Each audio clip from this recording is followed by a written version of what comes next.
Traces blanches sur vos robinets, linge rêche, bouilloire pleine de dépôts, le coupable est reconnu. Le calcaire, dénommé aussi tartre pour d'autres. Bonjour et bienvenue dans un nouvel épisode de L'eau en clair.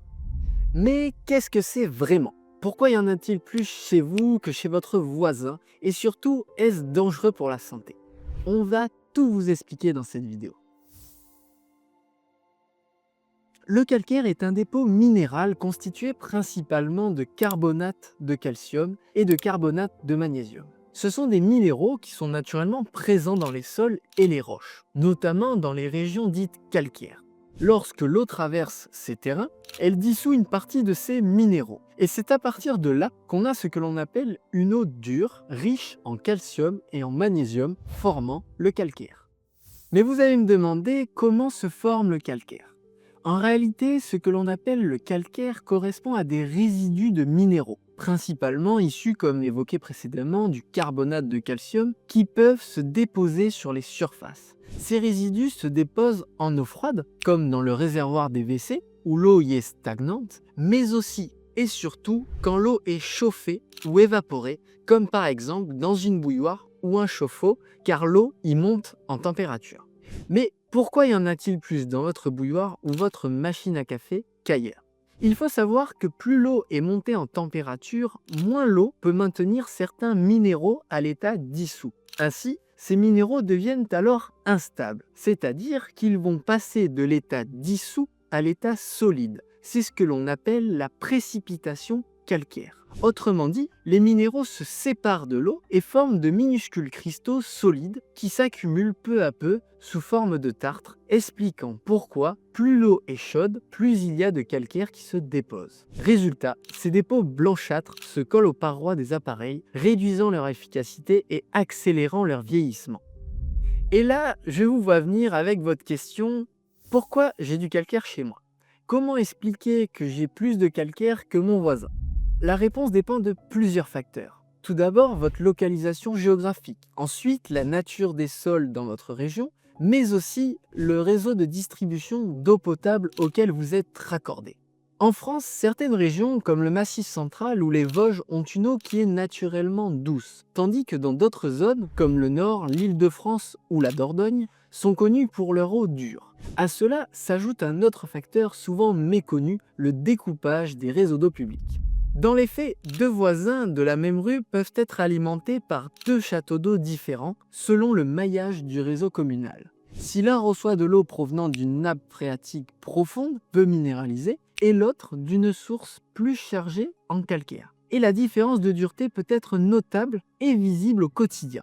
Pour savoir cette information, vous pouvez consulter la carte de dureté de l'eau sur le site de votre distributeur d'eau ou sur le site de l'Agence régionale de la santé. Et si vous souhaitez aller plus loin, un test de dureté à la maison reste la solution la plus directe pour connaître le taux de calcaire présent chez soi. Maintenant que l'on sait comment il se forme et pourquoi, la vraie question est, est-ce que le calcaire est dangereux? La bonne nouvelle est que le calcaire n'est pas dangereux pour la santé, s'il n'est pas en excès. Comme évoqué dans une vidéo précédente, le calcium et le magnésium sont des minéraux naturellement dissous dans l'eau dure. Et ils sont utiles pour l'organisme selon l'Organisation mondiale de la santé dans son rapport. Toutefois, l'OMS précise que l'impact bénéfique dépend d'un équilibre en évitant l'excès, notamment en évitant les eaux trop fortement minéralisées en calcium et en magnésium. Un juste équilibre permettrait d'en tirer des bénéfices selon le rapport. Mais côté technique, c'est une autre histoire. Le calcaire n'est pas qu'une affaire de traces blanches sur les berres. À l'échelle d'un logement, le tartre s'accumule dans les canalisations, ce qui peut entraîner une baisse du débit et une perte de pression au niveau des robinets. Il faut savoir qu'1 mm de tartre sur une résistance de chauffe-eau augmente la consommation électrique entre 7 et 10% et jusqu'à 25% à partir de 3 mm, ce qui alourdit la facture et use les appareils plus vite. Ensuite, la durée de vie d'un appareil peut chuter de 12 ans à seulement 7 ans, créant un renouvellement prématuré et des dépenses plus fréquentes. Mais bien évidemment, l'impact ne s'arrête pas là. Dans les zones où l'eau est dure, les savons, shampoings et lessives moussent moins bien. Mais vous allez me dire pourquoi? Parce que les ions calcium et magnésium, présents en grande quantité, réagissent avec les agents tensioactifs des produits nettoyants, Ce phénomène forme des précipités, comme évoqué précédemment, souvent visibles sous forme de résidus blancs qui empêchent la formation de la mousse. Résultat, on compense en mettant plus de produits pour obtenir l'effet recherché. Ainsi, ce surdosage alourdit non seulement votre facture, mais finit aussi dans les canalisations, augmentant la charge de polluants dans les stations d'épuration et celle des milieux naturels. Bref, réduire le calcaire, c'est protéger son porte-monnaie. Avec une eau plus douce, on limite les pannes, les remplacements coûteux et les surconsommations d'énergie. Et à plus grande échelle, c'est tout bénéfique pour l'environnement. Moins de gaspillage, moins d'émissions, moins de rejets polluants. Mais alors, que faire contre le calcaire? La bonne nouvelle est qu'il existe des solutions pour réduire le calcaire, mais également pour l'éliminer.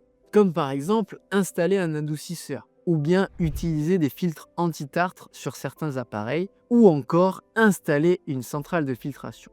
Et si jamais vous ne souhaitez pas vous équiper d'un système de filtration, vous pouvez faire des détartrages réguliers avec des solutions naturelles comme le vinaigre blanc ou encore le bicarbonate de soude qui sont très efficaces. Mais ce n'est pas le sujet de la vidéo, nous en ferons une vidéo dédiée afin de vous guider vers la solution la plus adaptée à vos besoins.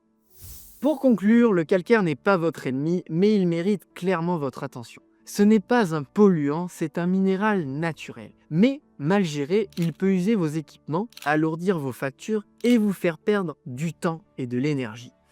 Le comprendre, c'est déjà mieux le maîtriser, et parfois savoir l'apprivoiser, c'est déjà commencer à s'en protéger.